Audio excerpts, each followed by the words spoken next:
درود شریف کی محفل کے اندر آپ ہی نے مجھے جو تسبیحات بتائیں وہ تھیں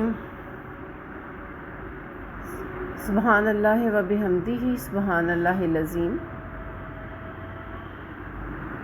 نیکسٹ تھی سبحان اللہ والحمد للہ ولا الہ الا اللہ واللہ اکبر، اور اس سے نیکسٹ تھی استغفر اللہ الذی لا الہ الا هو الحی القیوم واتوب الیہ۔ یہ 3 تسبیحات میں نے کرنی شروع کر دیں اور بائیں بائیں وقت گزرتا گیا۔ ایک دن یوں ہوا کہ میں اپنی بکس کی کلیکشن کے اندر سے مجھے ایک بک ملی جس کے اوپر نام لکھا ہوا تھا پیارے رسول کی پیاری دعائیں، تو مجھے بڑی اس میں ایک اٹریکشن فیل ہوئی کہ میں دیکھوں کہ جو تسبیحات میں کری اس کے علاوہ کون سی ایسی تسبیحات ہیں جو آپ صلی اللہ علیہ وسلم نے کی ہوئی ہیں۔ خیر میں نے اس بک کو اسٹڈی آؤٹ کرنا شروع کر دیا تو اس میں مجھے بہت خوبصورت تسبیحات نظر آئیں۔ خیر میں نے کیا کیا، میں نے وہ درود شریف کی محفل کے اندر وہ ایک تسبیح کو میں نے رائٹ ڈاؤن کرنا، اور رائٹ ڈاؤن کر کے میں نے اس کو فوٹو اسٹیٹ کروانا، اس کی فضیلت لکھنی، اور میں نے وہ ویکلی ایک تسبیح اور وہ وہاں آنے والی عورتوں کو دینی شروع کر دی۔ اس کے بعد ہم لوگوں نے آپس میں اس چیز کا مشورہ کیا۔ اللہ طرف سے میرے ذہن میں یہ چیز کی بات آئی کہ اللہ کا شکر ہے تسبیحات بھی ہم لوگ کر رہے ہیں اور درود شریف بھی ہو جاتا ہے، تو قرآن کی کمی ہے، اور اللہ کے نبی تو قرآن سے بھی بہت محبت کرتے تھے، تو ہمیں قرآن کا بھی اہتمام کرنا چاہیے۔ میرے پاس ایک حافظہ آتی تھیں کالونی ہی میں سے، میں نے ان سے بات کی کہ آپ ایسے قرآن کا اہتمام کیا خیال ہے کریں کہ قرآن کی ٹرانسلیشن بھی ہم کیا کریں، قرآن کو بھی سمجھنا شروع کریں۔ انہوں نے میری اس بات کو بڑا اپریشیٹ کیا، انہوں نے کہا کہ ہاں میرے پاس ایک عالمہ ہیں، میں ان کو بلا لیتی ہوں تو وہ آ کے ہمیں قرآن کا درس بھی ساتھ دے دیا کریں گی۔ تو ہمارا درود شریف کی محفل کے اندر درود شریف کے ساتھ قرآن کا درس بھی ایڈ ہو گیا۔ صوبیاں آئیں، انہوں نے آ کے ہمارا وہ درس قرآن بھی ساتھ شروع کروا دیا۔ تو ایک دن انہوں نے ایسے ہی ہم میں سے 1-2 عورتوں کو قرآن کی قرات کرتے ہوئے سنا، تو صوبیہ نے ہم سے ریکویسٹ آؤٹ کیا کہ اگر آپ لوگ مائنڈ نہ کریں تو ایک بات کو، ہم نے کہا جی کہیں۔ انہوں نے کہا کہ آپ سب لوگ مجھے آج قرآن کی قرات کر کے سنائیں، میں چیک کروں آپ سب کا قرآن کیسا ہے۔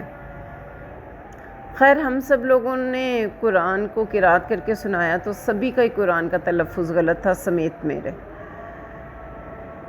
اور میں نے آپ کو پہلے بھی بتایا کہ قرآن سے میری کوئی اتنی انسیت نہیں تھی، اور انسیت نہ ہونے کی بیسک وجہ ہی یہ تھی کہ جب بھی میں نے قرآن پڑھنے کی کوشش کی، اگر میں قرآن کسی کے سامنے پڑھا کرتی تھی تو مجھے سراؤنڈنگ میں جو صحیح قرآن پڑھتے تھے وہ ٹوک دیتے تھے اس چیز کے لیے کہ تمہارا قرآن صحیح نہیں ہے۔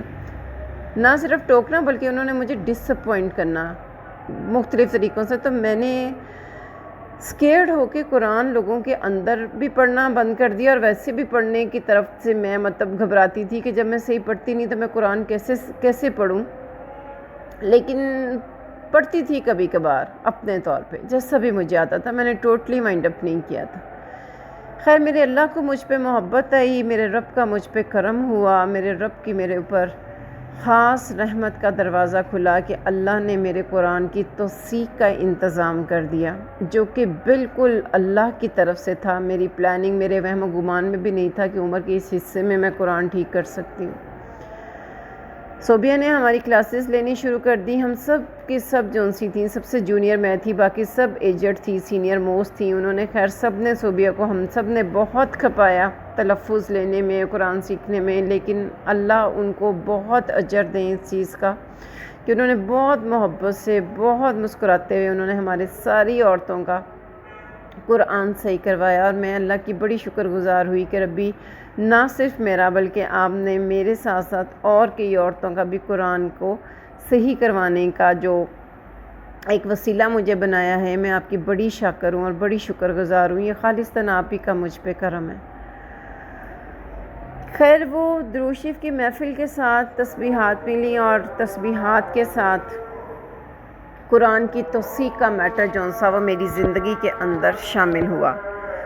اور وہ جو تسبیحات تھیں اس تسبیحات کو میں نے تب سے اب تک پکڑا ہوا ہے، اور وہ تسبیحات جو سی ہیں میں آپ کو ریڈ آؤٹ کر دیتی ہوں۔ بسم اللہ الرحمن الرحیم، سبحان اللہ و بحمدہ سبحان اللہ العظیم، حسبنا اللہ و نعم الوکیل، حسبنا اللہ و نعم الوکیل۔ تیسری تسبیح ہے لا الہ الا انت سبحانک انی کنت من الظالمین۔ چوتھی تسبیح ہے لا حول ولا قوۃ الا باللہ۔ پانچویں تسبیح ہے استغفر اللہ الذی لا الہ الا هو الحی القیوم واتوب الیہ۔ استغفر اللہ ربی من کل ذنب واتوب الیہ یا استغفر اللہ۔ آپ ان تینوں میں سے کوئی بھی تسبیح کو استغفار کے لیے استعمال کر سکتے ہیں۔ آگے نیکسٹ ون تسبیح ہے سبحان اللہ والحمد للہ ولا الہ الا اللہ واللہ اکبر ولا حول ولا قوۃ الا باللہ العلی العظیم۔ اور نیکسٹ ون تسبیح ہے لا الہ الا اللہ وحدہ لا شریک لہ لہ الملک ولہ الحمد وہو علی کل شیء قدیر۔ یہ جو سی تسبیحات ہیں اول اور آخر ان کے درود شریف، یہ 7 تسبیحات ہیں جو کہ میں نے تب سے اب تک روٹین کا حصہ بنائی ہوئی ہیں۔ یہ میری رزق کے میٹر کو بھی سبحان اللہ و بحمدہ ہی رزق کے میٹر کو کور اپ کرتی ہے۔ حسبنا اللہ و نعم الوکیل، آپ کسی بھی زندگی کے میٹر میں حق پہ ہوں یا رائٹ پہ ہوں اور آپ اکیلے پڑ جائیں، یا آپ نے سچ کا ساتھ دینا ہو اور آپ اکیلے ہوں، یا لوگ آپ کا ساتھ آپ کی مشکل میں نہ دے رہے ہوں، یا آپ اپنے کروشل ٹائم میں الون ہوں، تو ایٹ دیٹ ٹائم کے لیے یہ تسبیح نے ہمیشہ مجھے کفایت کیا۔ پھر میری زندگی کے وہ معاملے جو کہ کبھی حل ہوتے نظر نہیں آتے تھے مجھے، جن کا مجھے کبھی کوئی سلوشن نہیں ملا تھا، جو کہ میں نے آپ کو پہلے بھی بتایا کہ میں کئی ہزار کے وظیفے کیا کرتی تھی کہ یہ معاملے میرے حل ہو جائیں، وہ سارے معاملات جو سے تھے وہ میرے لا الہ الا انت سبحانک انی کنت من الظالمین نے حل کیے۔ پھر عبادات کے اندر استقامت جو ہے، اس کے لیے مجھے لا حول ولا قوۃ الا باللہ کی تسبیح نے بہت بہت بہت ہیلپ آؤٹ کیا۔ اور سبحان اللہ تیسرے کلمے کو اس چیز کے لیے کہ اس کے پڑھنے کی فضیلت بہت زیادہ ہے کہ مطلب کوئی ایسا انسان جو کہ اللہ کی راہ میں بہت زیادہ صدقہ خیرات نہ کر سکتا ہو، فائنینشلی کمزور ہو، اس کی طرف سے یہ صدقے کو کفایت کرتی ہے۔ لیکن اگر کوئی اللہ کی راہ میں دیتا بھی ہو، وہ ہولڈنگ بھی رکھتا ہو، وہ فریکوینسی بھی رکھتا ہو اللہ کی راہ میں دینے کی، لیکن اگر وہ ویسا انسان بھی یہ تسبیح پڑھتا ہے تو اس کا اجر اتنا بے پناہ ہے کہ سبحان اللہ پڑھنے سے ہمیں 100 غلام آزاد کرنے کا، اور الحمدللہ پڑھنے سے ہمیں 100 گھوڑے اللہ کی راہ میں جہاد کے لیے دینے کا، اور اللہ اکبر پڑھنے سے 100 اونٹ قربان کرنے کا، اور لا الہ الا اللہ جو سا ہے وہ زمین اور آسمان کے سارے گیپ کو کور کر دیتا ہے۔ تو یہ ہمیں یقیناً ان کلمات کا یقیناً حرص اور لالچ ہونا چاہیے۔ اور مور اوور حضرت ابراہیم علیہ السلام نے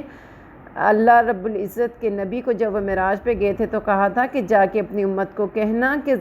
جنت کی زمین بہت زرخیز ہے، اور اس کے اندر ان تسبیحات سے یہ تیسرے کلمے کو انہوں نے ڈیسائیڈ آؤٹ کر کے کہا تھا کہ ان کو کہو کہ اس کے ذریعے سے جنت کی زمین کے اندر کاشتکاری کریں، اپنے پودے لگائیں۔ تو اس نیت سے مجھے یہ تسبیح بہت پسند ہے کہ اگر میرے کہیں صدقے میں اونچ نیچ رہ جائے تو یہ اس کو کفایت کرے۔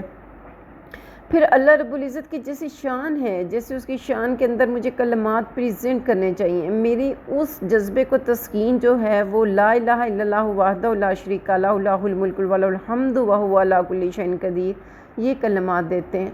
یہ 8 تسبیحات میں نے اپنے ڈیفرنٹ سائیکی پوائنٹ سے ہولڈ اپ کی ہوئی ہیں کہ سبحان اللہ و بحمدہ میرے رزق کے لیے کافی ہے، ویسے بھی میرے رب کو یہ کلمات بہت زیادہ پسند ہیں۔ حسبنا اللہ اگر میں کہیں پہ اکیلی پڑ جاؤں میرے تب کے لیے کافی ہے۔ لا الہ الا انت میری زندگی میں کیسی بھی کٹھن مشکل ہوگی اللہ اس کو ضرور حل کریں گے، کیونکہ اگر حضرت یونس کے اوپر 3 اندھیرے تھے، ایک طریق رات کا، ایک سمندر کا، اور ایک مچھلی کے پیٹ کا، تو اس سے زیادہ طریقی ہماری زندگیوں میں نہیں ہو سکتی۔ یقیناً اللہ ان کلمات کی برکت سے ہمیں ضرور مشکلوں سے نجات دیں گے۔ اس کو میں نے اس لیے ہولڈ اپ کیا ہوا ہے، لا حول ولا قوت میں نے اس لیے ہولڈ اپ کیا ہوا ہے کہ یہ مجھے روحانی معاملات کے اندر طاقت دیتی ہے کہ کبھی نفس کے اوپر شیطان بھاری ہو جائے اور دل نہ کرے نماز پڑھنے کو، تو میں اس کو اس نیت سے کرتی ہوں کہ ربی کبھی شیطان کو میرے نفس سے بھاری نہ ہونے دیجیے گا اور میری طبیعت کو عبادت کے میٹر میں خشوع و خضوع میں رکھیے گا۔ اور استغفر اللہ کی تسبیح تینوں میں سے کوئی بھی آپ کر لیں، وہ اس لیے کرتی ہوں کیونکہ ہمارے نبی نے ہمیں اس چیز کے لیے خاص طور پہ ریکمینڈ کیا ہے،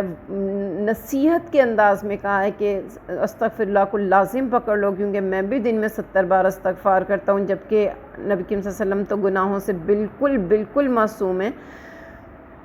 تو ہمیں اگر وہ آپ صلی اللہ علیہ وسلم کرتے ہیں تو یقیناً ہمیں بھی کرنی چاہیے۔ اور اس کے ساتھ اول اور آخر درود شریف، یہ مختلف پوائنٹس پہ یہ تسبیحات یقین مانے میں نے جن سوچوں کے تحت پکڑی ہیں، ان کے بعد مجھے کبھی کوئی اور تسبیح کرنے کی ضرورت کبھی محسوس نہیں ہوئی۔ ان 8 کی 8 تسبیحات نے مجھے آلویز کفایت کی ہے۔ اس کے علاوہ میں نے کوئی ذکر اذکار کرنا ہو تو میں کھلا چلتے پھرتے پڑھ لیتی ہوں ضرور، جو اللہ کو محبوب کلمات ہیں، یا مجھے کوئی اور بہترین ذکر ملتا ہے، لیکن ان 8 کا تو میں ایک تسبیح کا اہتمام ان پوائنٹس پہ کرتی ہوں جو پوائنٹس میں نے آپ کو بتائے ہیں۔ اور یہ میرے اللہ ہی کی مجھے رہنمائی تھی، اس تھکے ماندے ٹوٹی پھوٹی انسان کو جو ہزاروں کی تعداد میں اپنے لیے فائدہ چاہ رہی تھی، جو اپنی جان کے اوپر ناحق بوجھ ڈالتی جا رہی تھی، جو عجیب و غریب وظیفوں میں خود کو پھنسا کے بیٹھ گئی تھی، کبھی کسی کتاب سے لے کے تو کبھی کسی کتاب سے لے کے، آخر اللہ کو اس بندی کے اوپر ترس آیا، رحم آیا، اللہ کا کرم ہوا، اور یہ تسبیحات کو کیچ اپ اور ہولڈ اپ کروانے میں ڈائریکٹلی اللہ رب العزت ہی نے مجھے ٹیچ آؤٹ کیا اور میرے دل میں ڈالا کہ ان کو پکڑ لو۔ اور یہ ہمیشہ سے میرا اپنے ذات کے ساتھ معاملہ رہا ہے کہ جس بھی ایکٹ کے لیے وہ کسی چیز سے بھی بلانگ کرتا ہو، کسی میٹر سے بھی وہ ایکٹ بلانگ کرتا ہو، مجھے یہ محسوس ہونا کہ میرے رب کہہ رہے ہیں کہ بندی اس کو یوں کر لو، میں نے ہمیشہ اس کو کیا، اور یقین مانے میں نے اس کو ہمیشہ بہت بہترین پایا ہے۔ میں آپ لوگوں کو یہ چیز کبھی بھی نہیں سمجھا اور بتا سکوں گی کہ کس طرح سے میری مدر کی ڈیتھ سے لے کے اب تک رب مجھے ڈائریکٹلی گائیڈ کر رہے ہیں، کہ مجھے واقعی آج بھی یوں ہی لگتا ہے کہ میرے رب میری انگلی پکڑ کے مجھے چلا رہے ہیں، اور اپنے رب کے ایسے ساتھ کے بعد